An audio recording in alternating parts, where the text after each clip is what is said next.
नांदेड़ लोकसभा इंतखाबात में बीजेपी को मिली शिकस्त के बाद पार्टी की सतह पर नाकामी के असबाब का पता लगाने की कोशिशें शुरू हो गई है। इस सिलसिले में साबिक वजीर आला व रुकन राज्यसभा अशोक चौहान ने आज नांदेड़ पहुंचने पर मीडिया नुमाइंदों की जानिब से पूछे गए सवालात के जवाब दिए। नांदेड़ में प्रताप पाटिल चिखलीकर की नाकामी के मुख्तलिफ असबाब उन्होंने गिनाए और उन कमजोरियों को दूर करने के लिए हर मुमकिन कोशिश करने का आज़म जाहिर किया। वहीं दूसरी तरफ मरकज में एनडीए अलायंस की हुकूमत कायम होने और तीसरी मरतबा वजीर आजम बनने पर नरेंद्र मोदी को मुबारकबाद भी पेश की।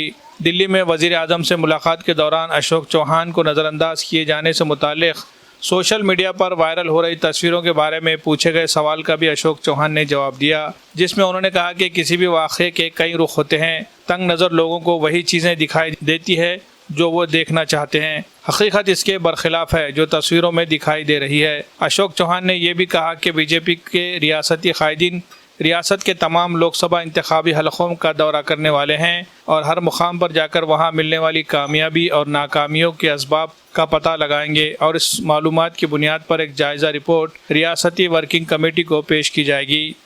विरोधात छापल्या गेलं ते त्यांना कोट करून छापल्या गेलं आणि त्याचा खुलासा उमेदवारांनी केल्यामुळे चुनाव डेमोक्रेसी है, चुनाव आते जाते रहते हैं। चुनाव में लोगों का जो मैंडेट है उसको मानना ही पड़ता है। तो मैं समझता हूँ पर भाजपा की जो स्थिति है निश्चित तौर पर सरकार बना पाए हैं, यही बहुत इम्पोर्टेंट है। खुद भाजपा ने सीटें हासिल करके अपने अलाइज़ इंडिया के अलाइज़ के साथ में मिलकर जो बहुमत प्राप्त किया है उससे सरकार बनी है और मोदी साहब दोबारा देश के प्राइम मिनिस्टर हुए हैं। तो भले मेजॉरिटी अपने आप को बनाने की नहीं हुई है ये तो स्पष्ट है, पर अलाइंस को लेकर सरकार आज बनी हुई है और देश के तीसरी बार प्रधानमंत्री मोदी जी हो गए हैं। सर, महाराष्ट्र में जो सीट कम हुई बीजेपी की, तो कहीं जरांगे के आंदोलन का असर है ऐसा? तो कई कारण है इसमें। मराठा आरक्षण इशू है ना, लोगों की नाराज़गी उस विषय पे कुछ हद तक थी, पर हम जो वास्तव 10% आरक्षण तो दिया है सरकार ने, कुणबी सर्टिफिकेट्स सरकार ने दिए हैं। जो रिश्तेदारों के बारे में जो मामला है उस पर भी प्रोसेस चालू है। तो ये सब समझाने में हम लोग शायद कम पड़े होंगे, इसलिए वो मामला हल करने में या उसकी स्पष्टीकरण देने में हम कामयाब नहीं हुए, जिससे हमें नुकसान हुआ है। मराठा आरक्षण के बारे में सरकार अब क्या निर्णय लेने वाली है?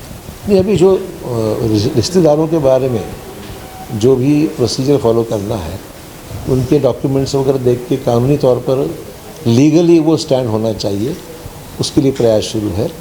और अभी उसमें थोड़ा वक्त भी मिला है, तो कोड ऑफ कंडक्ट रहने से वो काम कुछ हद तक बीच में रुक गया था चुनाव के कारण, अब फिर से वो शुरू हो गया है। सर, विजय वडेट्टीवार ने जो आरोप लगाए हैं उस बारे में आप क्या कहेंगे? कौन सा उन्होंने आरोप लगाए हैं कि बीजेपी ऐसे बड़े नेताओं को पार्टी में लेती है और उनका फिर का अस्तित्व ख़त्म कर देती है। मेरा तो ऐसा कोई अनुभव नहीं है। आपके ताल्लुक से भी कहा है उन्होंने? तो मेरा ऐसा अनुभव ही नहीं, मैं आके जुमला 2 महीने हो गए, अभी वही क्या बताएंगे उसको। ठीक है सर, नांदेड़ में चिखलीकर की हार के कारण क्या है?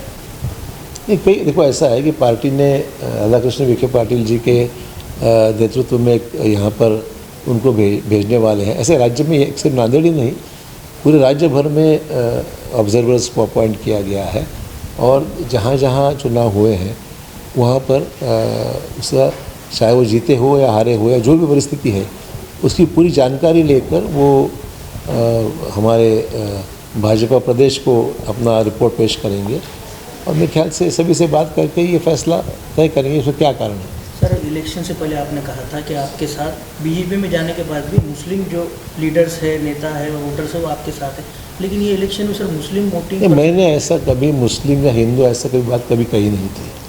और स्वाभाविक है कि माइनॉरिटीज़ का अपनी भूमिका तो भाजपा के खिलाफ में इस चुनाव में दिखाई दी, आगे क्या होगा बोल नहीं सकता हूँ, पर पिछले चुनाव में तो दिखाई दी, वास्तव है।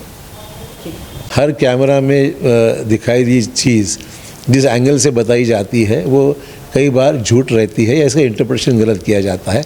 ये जो बताया गया था उसको भी इतना महत्व नहीं देता हूँ, इसलिए वो वास्तव नहीं है, गलत है।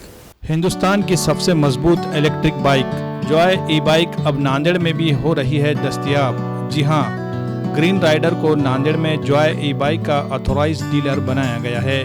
मर्द व ख़वातीन के अलावा कॉलेज के तलबा की ज़रूरत के मुताबिक जॉय ई बाइक 4 अलग अलग मॉडल में दस्तयाब है, जिसमें म्यूहूस, वोल्फ और जेननेक्स नैनो।